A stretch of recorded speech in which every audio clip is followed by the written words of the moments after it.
কেমন আছেন বন্ধুরা? কোণে দেখা আলো ধারাবাহিকের আজকের গল্পে আমরা এমন এক ভয়ঙ্কর দিন দেখতে চলেছি যা চ্যাটার্জি বাড়ির ইতিহাসে আগে কখনো ঘটেনি। আমরা জানি মেজ বৌদি বনলতা দেখতে যতটা শান্ত, তার অন্তরে বিষ ততটাই মারাত্মক। সে জানতো সুদেবের জেদ আর রাগকে যদি একবার উস্কে দেওয়া যায় তবে এই বাড়ি থেকে তার পথের কাটা লাজুকে চিরতরে সরিয়ে দেওয়া সম্ভব। কিন্তু সেই ষড়যন্ত্রের পরিণাম যে এত রক্তক্ষয়ী হবে তা হয়তো স্বয়ং ঈশ্বরও ভাবেনি। আজ এক মুহূর্তের ভুলে লাজুর রক্তে লাল হয়ে গেল চ্যাটার্জি বাড়ির মেঝে। কেন সুদেব নিজের হিতাহিত জ্ঞান হারিয়ে লাজুর উপর হাত তুলল? আর নিজের প্রিয়তমার এই রক্তাক্ত অবস্থা দেখে অনুভব আজ বনলতাকে কি চরম হুঁশিয়ারি দিল? চলুন আজকের এই হাড়হিম করা গল্পটা আমরা একদম শুরু থেকে শুনি। গল্পের শুরুটা হয় এক ভয়ঙ্কর ষড়যন্ত্র দিয়ে। বনলতা জানতো সুদেব হলো আগুনের মতো, একটু হাওয়া দিলেই জ্বলে ওঠে। সে কিছু জাল দলিল আর মিথ্যে প্রমাণ সাজিয়ে সুদেবকে বোঝালো যে লাজু আসলে চ্যাটার্জি বাড়ির ব্যবসার গোপন তথ্য বাহিরে পাচার করছে। বনলতা সুদেবের কানে বিষ ঢালতে ঢালতে বলল, দেখলেন তো বড় ঠাকুর, যাকে আমরা অনাথ বলে আশ্রয় দিলাম সেই আজ আমাদের ভাতে মারার ব্যবস্থা করছে। আর এই বাড়ির কুললক্ষ্মী নয়, ও হলো কালনাগিরি। সুদেব এমনিতেই রাগী মানুষ, তার ওপর বনলতার এই সাজানো মিথ্যে তাকে অন্ধ করে দিল। সে হিতাহিত জ্ঞান হারিয়ে ঝড়ের বেগে ড্রয়িং রুমে ঢুকেই চিৎকার করতে শুরু করলো। লাজু তখন ঠাকুর ঘরে শান্তিতে পুজো দিচ্ছিল। সুদেবের এই গগনভেদী চিৎকার শুনে সে ভয়ে কাঁপতে কাঁপতে বাইরে বেরিয়ে আসে।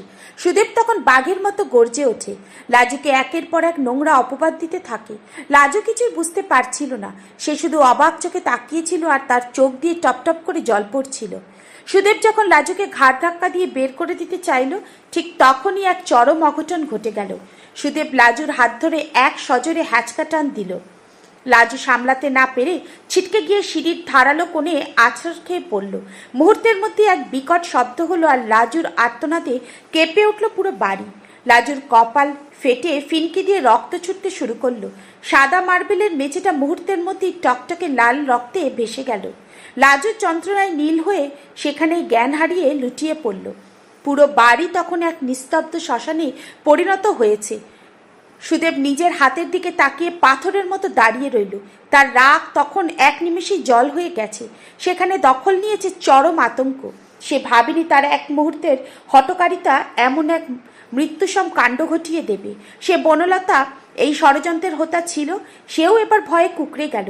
কারণ সে জানতো এই রক্ত আর এই আঘাতের দাম তাকে চড়া সুদে মেটাতে হবে। চ্যাটার্জি বাড়ির দেয়ালে দেয়ালে তখন যেন লাজুর আর্তনাদ প্রতিধ্বনিত হচ্ছিল। ঠিক সেই মুহূর্তেই ঝড়ের বেগে ঘরে ঢুকলো অনুভব। সে বাহিরে থেকে ফিরে এসেছিল লাজুর জন্য কিছু একটা সারপ্রাইজ নিয়ে, কিন্তু ভেতরে যা দেখলো তাতে তার পায়ের তলার মাটি সরে গেল। মেঝেতে তার লাজুর নিথর আর রক্তাক্ত দেহ দেখে অনুভবের পৃথিবীটা যেন ওলটপালট হয়ে গেল। সে পাগলের মতো ছুটে গিয়ে লাজুকে কোলে তুলে নিল। নিজের সাদা পাঞ্জাবি মুহূর্তের মধ্যে লাজুর রক্তে ভিজে লাল হয়ে যাচ্ছে, কিন্তু তার সেদিকে কোনো খেয়াল নেই। অনুভব লাজুকে বারবার ডাকছে, লাজু চোখ খোল, লাজু কথা বল, কিন্তু লাজুর কোনো সাড়া দিচ্ছে না। অনুভব এবার আগ্নেয়গিরির মতো ফেটে পড়ল।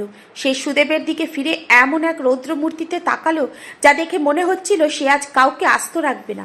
সে চিৎকার করে জানিয়ে দিল, খবরদার বর্দা, আপনার এই অন্যায় আমি আজ আর সহ্য করব না। যে হাত আজ আমার লাজুর রক্ত ঝরিয়েছে সেই হাতকে আমি চিরতরে অকেজো করে দেব। আর মেজ বৌদি, আপনার এই সব শয়তানি আমি জানি। লাজুর যদি কিছু হয় তবে আমি আপনাদের দুজনকে নিজের হাতে শেষ করে দেব। অনুভবের এই ভয়ঙ্কর গর্জনে পুরো চ্যাটার্জি বাড়ির ভিত্তি কেঁপে উঠল। বড়মা থেকে শুরু করে বাড়ির সবাই তখন ভয়ে সিটিয়ে আছেন। অনুভব লাজুকে কোলে তুলে নিয়ে হাসপাতালের দিকে দৌড়ালো আর বাড়িতে রেখে গেল এক চরম অশান্তির আগুন। সবাই বুঝতে পারল আজ থেকে এই সম্পর্কের সমীকরণ চিরতরে বদলে গেছে। ভালোবাসা আর বিশ্বাসের জায়গা এখন দখল নিয়েছে ঘৃণার প্রতিশোধ। বন্ধুরা, লাজুর এই রক্তাক্ত অবস্থা দেখে কি অনুভব বনলতাকে কোনোদিনও ক্ষমা করবে? সুদেব কি পারবে নিজের এই জঘন্য ভুলের মাসুল দিতে? আমাদের তো মনে হচ্ছে অনুভব এবার বনলতাকে ঘাড় ধাক্কা দিয়ে বাড়ি থেকে বের করে দেবে এবং সুদেবের সাথে সব সম্পর্ক ছিন্ন করবে।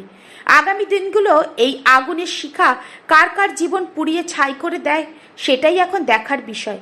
কোণে দেখা আলো ধারাবাহিকের এমন ধামাকা আপডেটের জন্য আমাদের চ্যানেল সাবস্ক্রাইব করে রাখুন। দেখা হবে পরের ভিডিওতে। ধন্যবাদ।